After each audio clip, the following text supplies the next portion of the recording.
for the BJP when it comes to the South. And if you look at your projections, this is the part of the country where you expect the India alliance to perform the strongest.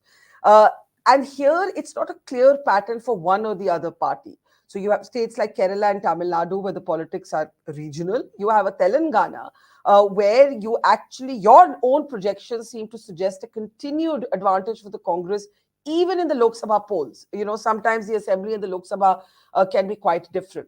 So Karnataka, of course, is a different story where the BJP is once again forecast to sweep the state. So let's look at, that's Karnataka on the screen. Let's look at the South in general first, and then we'll get to Karnataka and also to Telangana.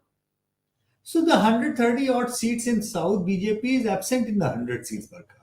There is no rocket science over there.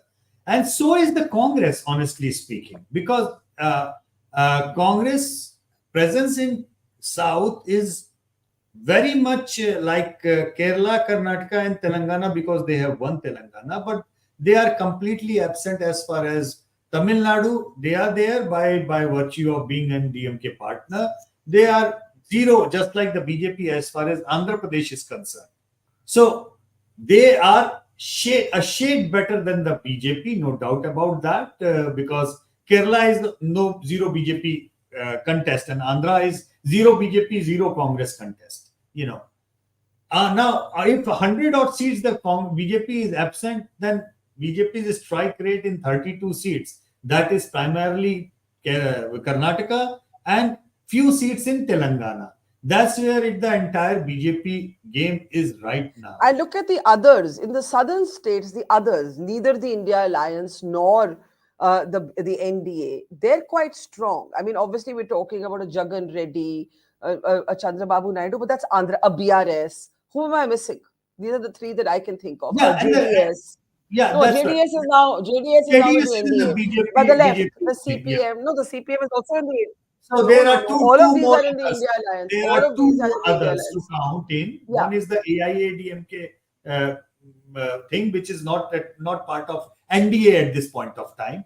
They are away from NDA. Second thing is, because the left front is the prime contender against the Congress in Kerala, there in southern zone they are being kept counted as other, because otherwise it's just like almost 95% of Andhra votes are in others.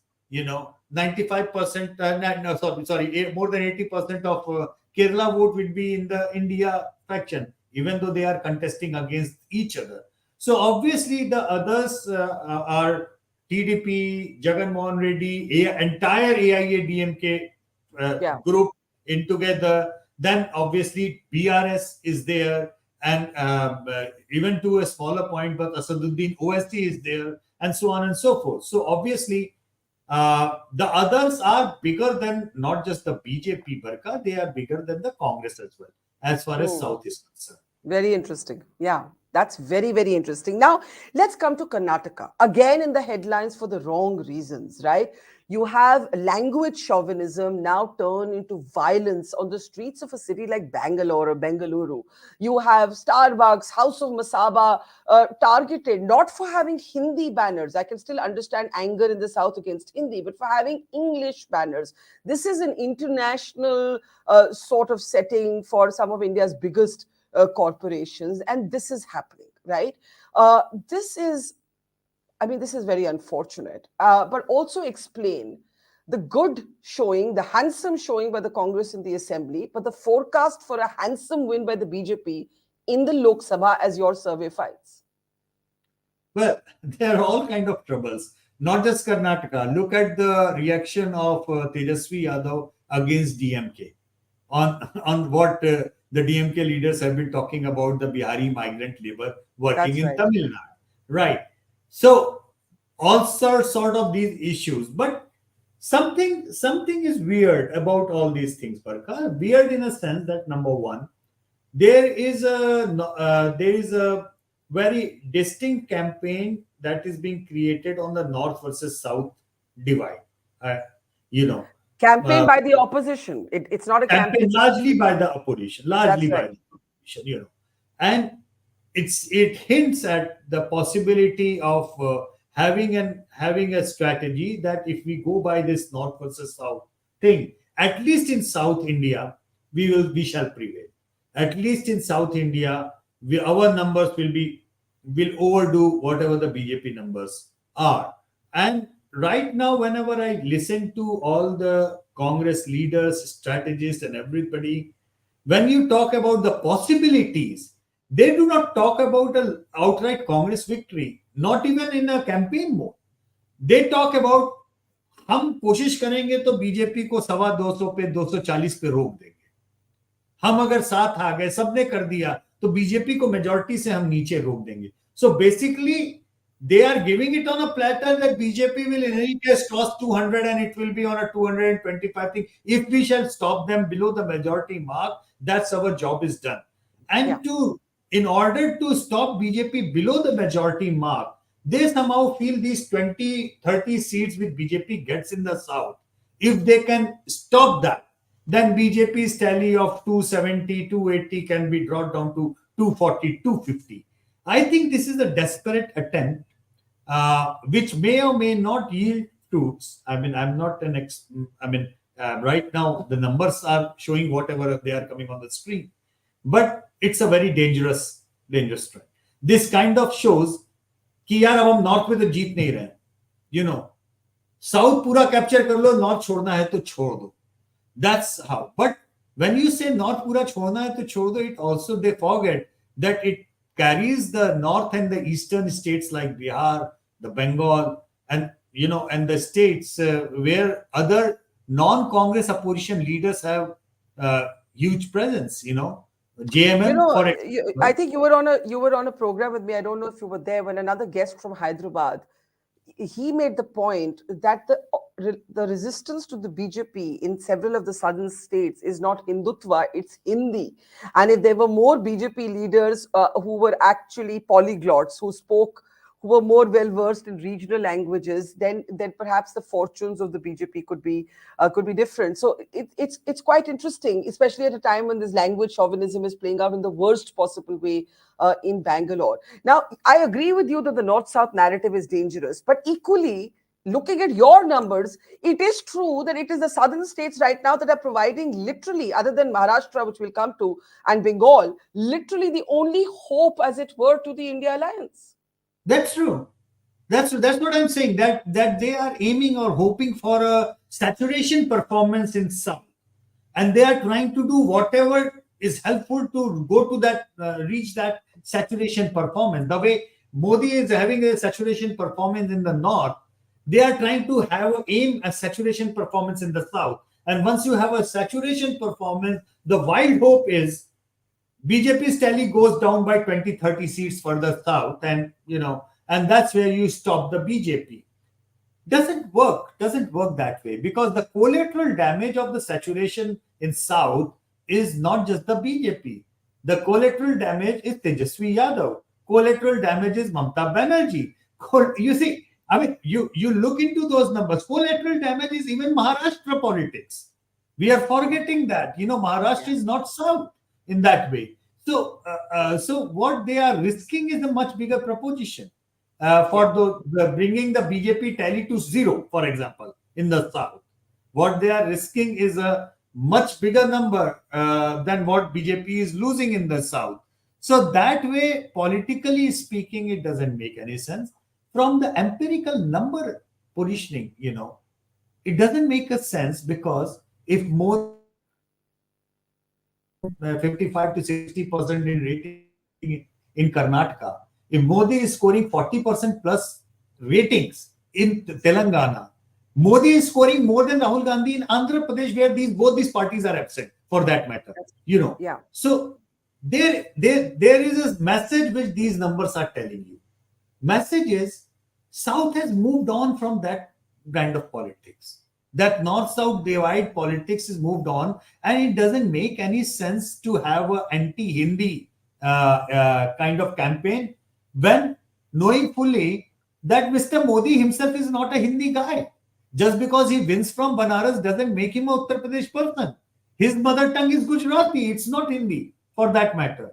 Right. So I mean, that doesn't make any sense. to majority of the people as such. So why do you I think the BJP doesn't perform as well in the southern states? Because you clearly have made the point that Prime Minister Modi has individual popularity even in states like Andhra Pradesh, where the BJP is not a political factor. The BJP had great hopes from Telangana, and it did improve its performance in the assembly. But obviously, in the Lok Sabha, between 1 to 3 seats is pretty much status quo, no great growth. The growth is going to be that of the Congress, at least in Telangana, at the cost of the BRS. Why do you think that Modi's national pan-India popularity does not translate into wins for the BJP in the southern states? They've tried. It has mattered to them. It's not inconsequential to the BJP. No, they have tried. I mean, to be fair with them, they have tried. But I think it has largely to do with the 20 years politics post 1998 that BJP puts itself in a handicap situation by putting all the eggs in the alliances basket. So they were completely relying on the alliance partners as far as southern politics was concerned. So it took really long curve for them to realize that okay, we can win a majority in Lok Sabha even without getting any seats in the south, and that learning of that is something which is making them confident. Okay, forget about Tamil Nadu politics. Let's start from the scratch and see where it goes without the AIADMK, for example, or whichever way. Let's be ambiguous in Andhra Pradesh. In any case, we are not in the picture. We will do business with whomsoever wins from Andhra Pradesh. You know, in Kerala, for example, they have been touching 20% vote share, but lack of face, lack of a credible local face who can be their chief ministerial candidate and take their brand of politics forward. Those are quite literally localized issues which has stopped BJP from entering in the south. They had a great chance in Telangana, by the way, but they faltered. They gave it away on a platter. They gave it away. They just dumped it because of their national politics again. So South was kind of sacrificed by the BJP again and again and again due to their positioning in the national politics. And I don't know. If I remind the audience right now again of the very critical number of 20% votes which the BJP polled in the United Andhra Pradesh back in 1998 Lok Sabha elections, without any face, 20% votes in United Andhra Pradesh. Can you imagine the kind of traction the BJP had then? And I want to pick up a number from your survey, and we'll study this more closely later, but we talk about the North-South divide. In 10 of the states you surveyed, you made this point, but I just want to underline it again. In 9 states, including Karnataka, where there's a Congress government, and Telangana, where there's also a Congress government, Modi is ahead of Rahul in terms of who should be Prime Minister. And the only exception is Punjab. Can you talk about this a little bit? That's true. That's true. Only 3 states largely have been there in India in the last 10 years where Rahul Gandhi's popularity rating have been consistently more than Narendra Modi. Mm-hmm. One was Punjab, another Tamil Nadu, and third is Kerala. And if you look into the trend line, Barkha, the numbers are like that only. Rahul is ahead of Modi in survival in popularity rating, but the gap is reducing by the day. It used to be kind of 80-20 kind of a gap, and it's like kind of reducing. Right now, it's getting closer and closer. It's no more the same gap which was 10 years back. So that in itself tells you that this North-South is a oversimplistic construct. And just like the BJP has the Congress has no organization, for example, in a state like UP, a diminished, depleted organization, the BJP possibly has an organizational issue in some of the southern states. Yes, organizational issue. BJP has a decision-making issue. BJP has certainly issues of the face, barring regional states, regional faces, barring Karnataka. They had a grand opening in Telangana only because they had a good face because Bandi Sanjay. But they dumped the face and the results went for a toss. So but Bandi Sanjay lost. But Bandi Sanjay lost his own seat. He might have lost because BJP just took the pedestal away.